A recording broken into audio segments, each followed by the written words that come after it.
which is part of the things that the IMF raised. Right. Now, let's look at another concern that was raised there, issue of population. Yes, is that a concern? It's a concern. You see, population can be an asset and it can be a burden on a nation. Is it becoming a burden for us now? It is, in a way, because it's an asset because if you look at all the leading economies today, they have huge population, many of them. You know, look at China. China has a population of, I think, 1.4 billion people. India, also slightly over 1 billion. United States, which has a GDP, is the largest economy on the continent. That's a GDP of about 18 trillion US dollars. That's a population of 322 million. Look at Brazil. You know, even Japan has a population of close to 100. So many of these economies also have huge population. What is important is what you make of the population. And that is why the point made in your recent, in this clip, where the president of the IMF, of the World Bank, was talking about investing in people. That is human capital. Human capital. Investing is very critical. Unfortunately, in our own context, it has not been accorded the right kind of priority. You know what it costs to educate a child now? Either in primary school, secondary school, or tertiary institution. It costs an arm and a leg if you want quality education. And the reason is that there is almost a total abdication of government presence in that space. It has been dominated by the private sector. Mm-hmm. And the private sector is not in this business for charity. Exactly. They are in the business for business. They are in the business for profit. So it has created a major inclusion problem. If you want quality education today, it is difficult to find inclusion.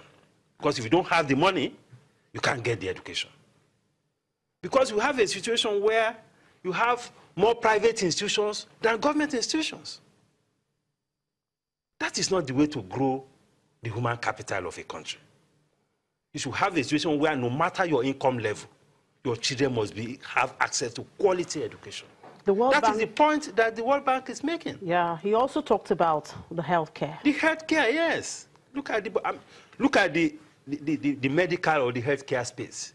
Again, it's populated more by private hospitals than public hospitals. God help anybody, if you have any serious medical condition, if you don't have your money in your pocket, that may be your end. It's as bad as that. So the point that is being made by the World Bank is something that we need to take seriously. A few years ago, we had about 9 million Almajiris in the north. And if you look at it properly, there's a correlation between security problems and the quality of literacy and investment in education. There's a correlation. If you do a mapping of poverty as well, you find the correlation between the level of literacy, investment in education, and the level of poverty. So these are very fundamental things that can actually lead to a rapid growth of a nation. And that speaks to the fact that we need to reorder priorities.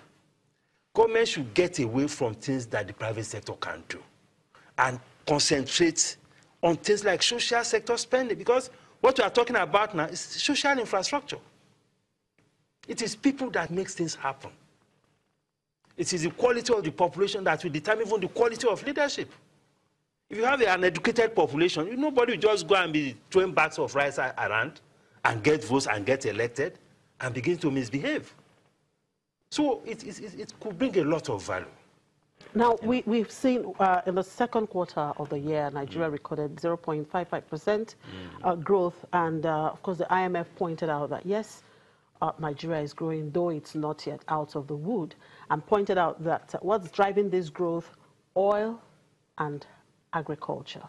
So what do we make out of this, and how do we use perhaps these sectors, particularly agriculture, to actually grow this economy out of the wood? Yes, I think it is. It's been driven by growth in oil. I mean, oil price and oil output. That is not something actually that we should actually be celebrating. Yes, because we don't have control over the price. And that is why it was said that it's even a fragile growth. Yes. The recovery itself is a very fragile recovery. So we need to address the fundamentals, you know, and that speaks to the issue of creating the right framework for investment, domestic investment, foreign direct investment, and to some extent, foreign portfolio investment. Because all this is about capital. You need capital to turn things around. And the government hasn't got the money. So the only way out is to create the right kind of policy framework, the right kind of institutional support. That will also encourage the private sector. That will encourage the private sector to bring in capital and fix some of these things. Then on agriculture, yes, there has been some progress, but again, we could interrogate some of these things.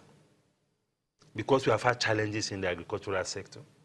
All the security problems have impacted significantly on agricultural sector performance. Then we have a major productivity issue also in agriculture. You know? So there's still a lot to be done, even in that space. And a lot to be talked about. A lot to be talked about. We'll continue to talk about them. Well, thank you very much, Mr. Yusuf, for coming on the show. Thank you for sharing your thoughts with us. Thank you, it's a pleasure. Buddha Yusuf is the Director General, Lagos Chamber of Commerce and Industry. We'll take a quick break, and when we return, we'll take a peek into the discussions on the third and final day of the 23rd Nigeria Economic Summit. To stay with us.